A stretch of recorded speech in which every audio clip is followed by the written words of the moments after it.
People Democratic Party has inaugurated its National Campaign Council for 2019 presidential election. The council is chaired by the PDP National Chairman Uche Secondus, while the PDP presidential candidate Atiku Abubakar is a co-chairman. Senate President Bukola Saraki is the Director General. Other members of the council include PDP Vice Presidential candidate Peter Obi, the Speaker of the House of Representatives Yakubu Dogara, Deputy Senate President Ike Kremadu, a former President Dr. Goodluck Jonathan, and his former Vice Namadi Sambo, the PDP Board of Trustee Chairman Senator Walid Jibrin. Secondus said PDP will provide better governance and deliver dividends of democracy to Nigerians if elected into power at the presidential level. Saraki said the council will work hard to win the election. Atiku called on President Muhammadu Buhari to sign into law the Electoral Act amendment, which he said was on his desk if he really interested in the conduct of free, fair, and credible elections. According to him, signing the Electoral Act amendment into law was necessary because elections were governed by laws and that good law were required to ensure credible election. Atiku said the 2019 presidential election would be tough based on the alleged desperate move of the APC government to cling to power at all costs. He said in a quote, "We are facing an APC government that is desperate to cling to power at all costs, which means that this will be a tough presidential election," end of quote. The former vice president said it will take a focused campaign that will not take anything for granted and a campaign of eternal vigilance for victory to be guaranteed. Atiku said that it would not surprise that APC government was running a campaign of personal attack and innuendos, which he said was caused by the fact that the party had failed to keep its promise to Nigerians' electorate.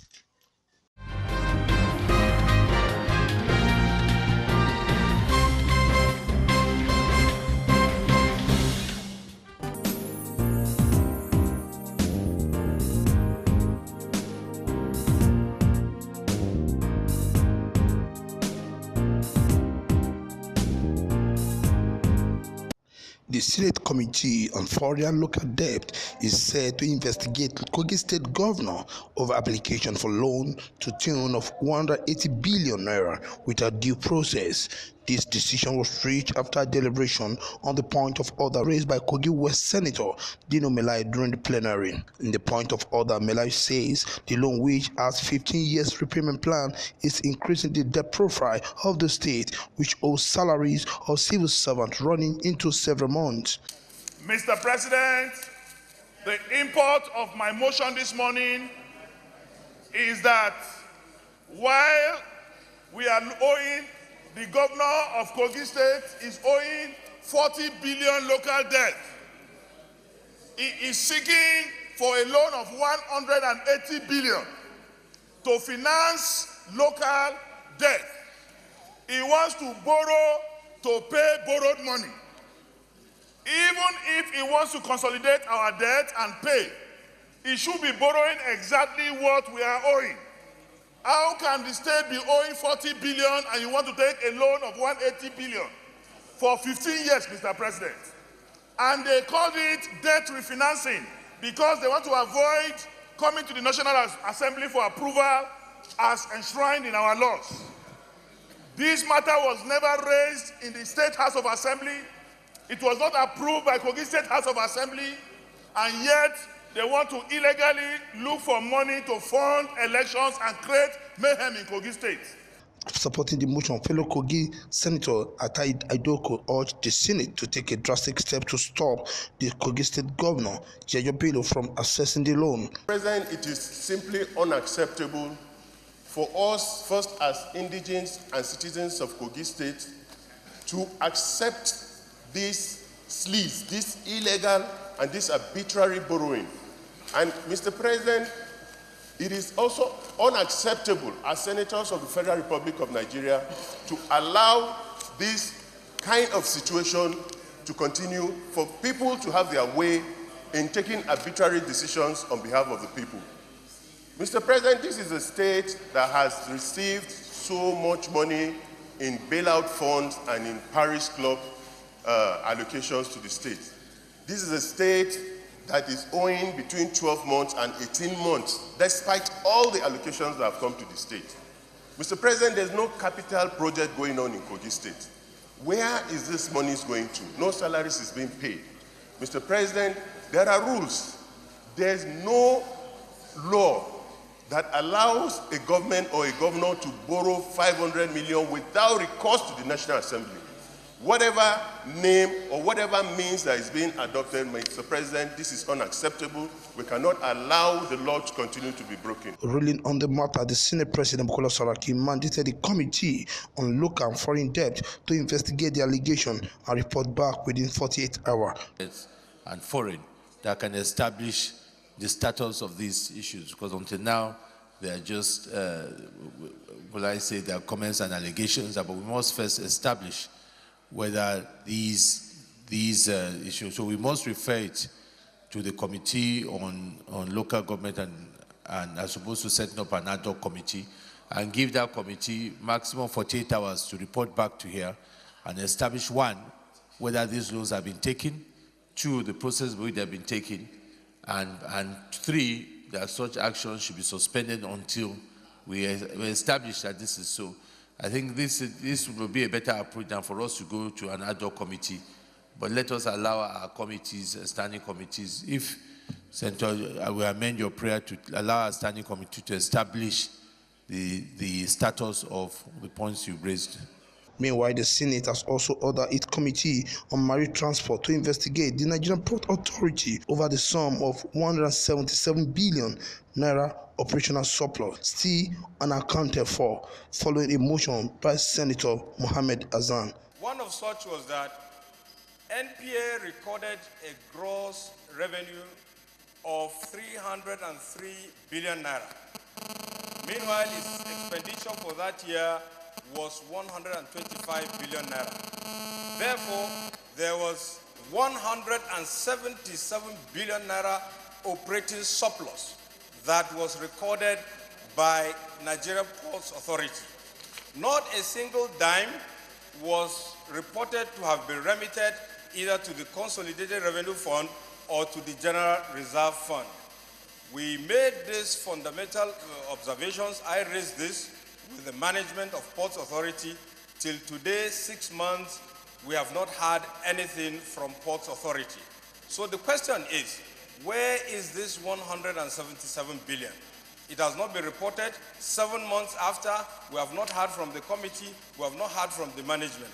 And I think this singular prayer is that this Senate should look into the matter and get to the root cause and let Nigerians and this Senate know what's going on with the Ports Authority budget. The motion thereby elicited reaction from Senators Bala Ibn Naba, Mao Huabua, as well as the Senate President Bukola Saraki, who mandated the affected committee to look into the matter. Whether an income can be classified as passive or accrued or derived. And it is only the derived income that can form the basis of what Mr. Hassan is referring to as actual income. So I think that let us not be in a haste to determine this matter based on the figures bandied by my brother and friend, distinguished Senator Hassan. Thank you very much, sir. He talked about the procedure and process of lawmaking and operations of the parliament, which is through committees. And if there is an issue that has to do with the committee, we have a committee, we have a committee chairman, and I'm privileged to know that he's a member of that committee. So this issue should be brought at the committee level.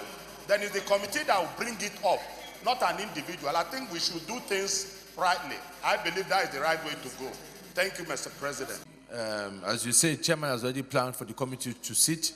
Let the committee look into the issues raised by Senator Mohammed Hassan, especially as regards whether there is or isn't any operating surplus. If there is an operating surplus, why has now operating surplus been sent to the Consolidated Revenue Fund? I think, and then let the committee give us a report back within the next 3 days and establish these issues and present a report before us. Yes, Chairman. All right. Thank you.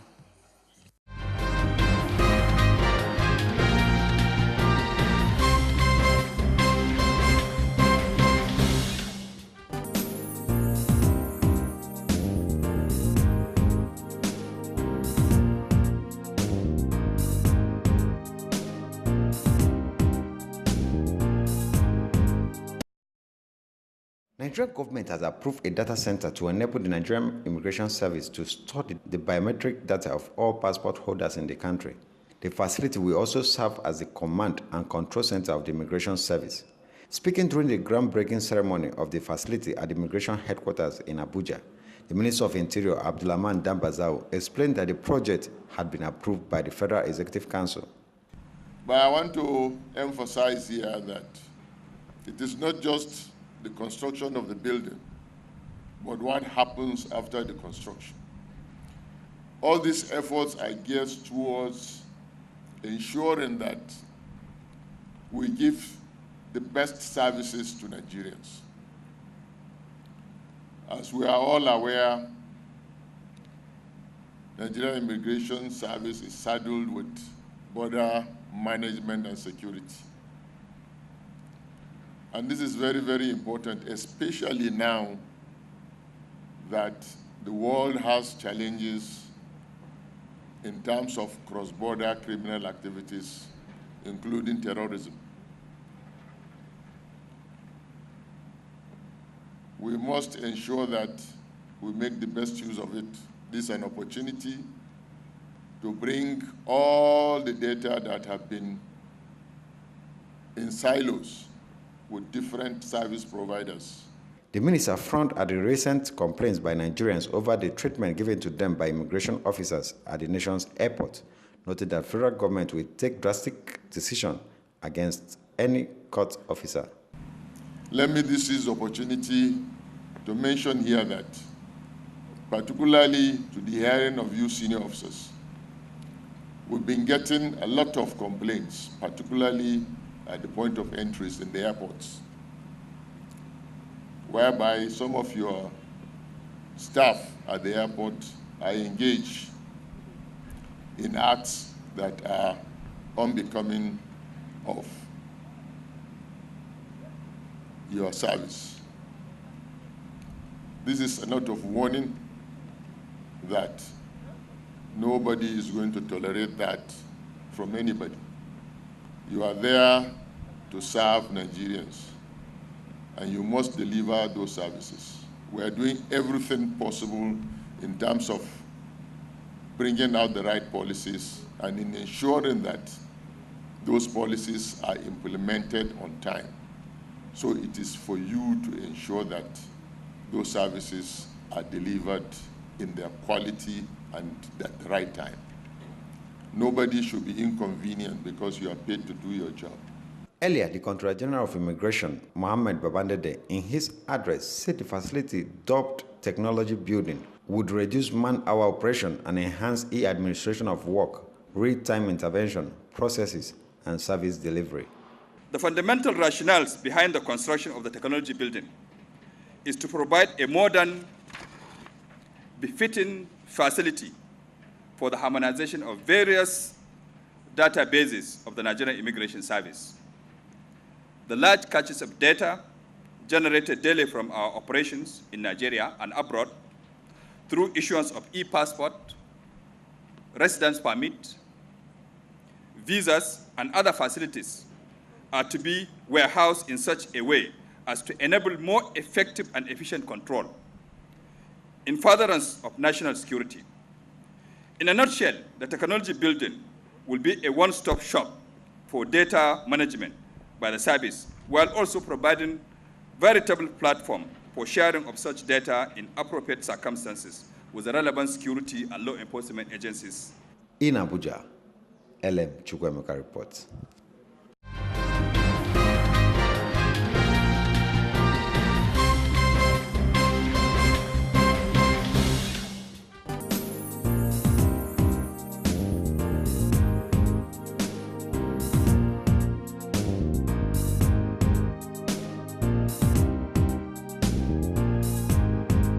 The Senate has confirmed the appointment of Olanipekun Olukayode as Secretary of the Economic and Financial Crime Commission, EFCC. This confirmation during the plenary was sequel to the presentation of the report by the Committee on Anti-Corruption and Financial Crime headed by Senator Chukwuka Utazi for the consideration and confirmation of Olukayode as EFCC scribe. Meanwhile, this approval witnessed a mild drama while two members of the committee and loyalists of Issa Misao and Dino Melai accused the committee chairman Chukwuka Utazi of running woman show. Mr. President, my distinguished colleagues, if you are telling me that I am a member of this committee, Senator Dino Melai is a member of this committee, Senator Matthew Monsurat, Senator Mustafa, all of us were waiting, and there is a waiting to be called to deliberate on this report. And we know that there are so many petitions concerning this nominee. And this nominee is going to hold a very sensitive office in the EFCC. I think it is not right for us to just do a shortcut in screening this individual. The rights of the committee members should be given. If there is any petition against this man, let us look at it. If there is nothing against the petition, we throw it out. If there is nothing, and the resolution of the Senate yesterday was for us as a committee to sit down. And the procedure of this committee, when we are sitting down, the clerk normally sends a letter, normally come to our office, call us. I don't know what the interest is. Right now, as I'm sitting here, the chairman came with a document that me and Senator Dino, we should sign for him. This is a resolution of the Senate yesterday. And if we are lawmakers, we cannot be lawbreakers. The committee must meet. The committee must meet as agreed yesterday. Then we can now make our report to the Senate. If we do anything short of that, then we are breaking the resolution of the Senate ourselves. In his defense, Utazi, who is also a PDP legislator, explained that the two committee members refused to endorse the committee report. Mr. President, you out of courtesy, because there was no reason even to do anything otherwise. But out of courtesy, you asked that we extend the information to our colleagues. Yesterday, immediately after the sitting, all the reports, is my clerk here? We packaged all the reports to their all offices. And look for this man who went for a public accounts committee oversight yesterday. He was not there. He was not there. Went for public accounts oversight yesterday. Mr. President, is either we want to do this job or not. If we want to do it, we'll do our job here. Meanwhile, Saraki and his deputy Kekremadu and Senate leader Amelawa insisted that the committee report be considered since the panel formed a quorum. The two aggrieved senators argued that this was against the resolution of the upper chamber legislative body, which had the panel chairman to meet his member and resolve the issue. Colleagues, I think this debate is completely unnecessary. The procedure in this parliament since 1999 is that when a committee comes up with their report, the first thing to be done is to lay it. That's called receiving the report. It's at that point, if there's any problem with the processes, that it comes up. But once it is laid, it becomes the property of the Senate. So I think at this rate, it's not about the committee any longer.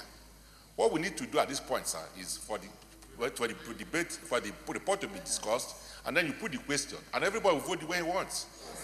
As yesterday, when we had to lay off the consideration, this should go full cycle. They can object to anything they don't want here. And let me also believe that our colleagues who are talking against this are not, in my judgment, completely against everything. So let's go the whole hog, pass this. If those who don't want this report to pass, based on the recommendations, they can vote and carry the day. But it is important, like the Deputy Senate President said, that we should be really adhered to all to the provisions of our rules, so that we are guided instead of some sentiments. Thank you very much. Effort by two lawmakers to stop the Senate from proceeding on the committee of the whole to consider the committee report proved abortive, as lawmakers confirmed Olukayode's appointment.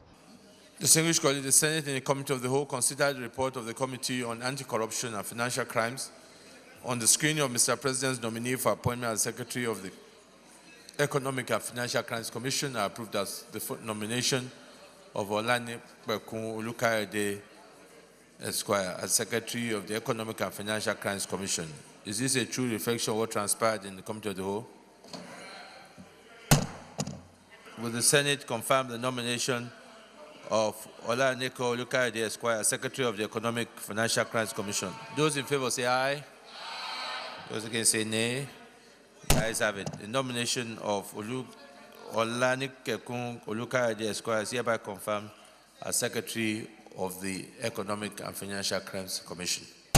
From National Assembly Complex, Abuja, Nigeria, Mugiwa Bamdele reporting.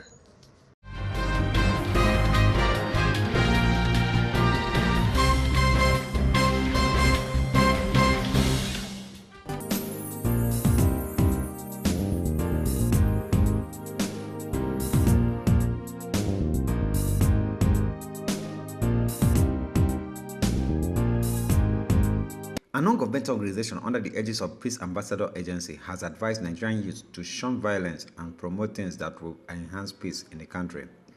Convener of the summit, Ambassador Kinsley Amefibe, made this known at the 2018 Nigerian Youth Peace Summit and Honors in Abuja.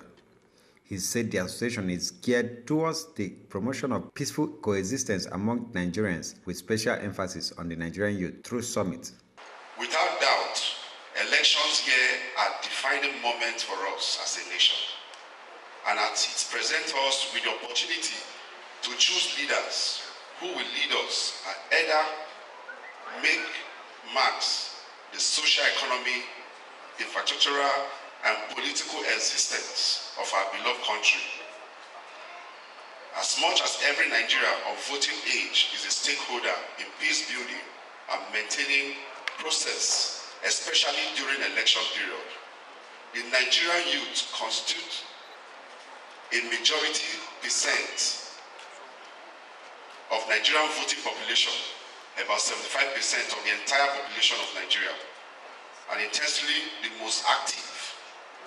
He noted that the agency is out to create a fresh perspective that cannot be overemphasized in bringing all relevant stakeholders together and discuss a way forward to the unity and progress of the country, especially now the nation approaches 2019 general elections. It is indeed the responsibility of all as sundry to put hands on deck and understand that the action we take in the right direction today speaks positive volume in delivering a progressive future for us in all scheme of life.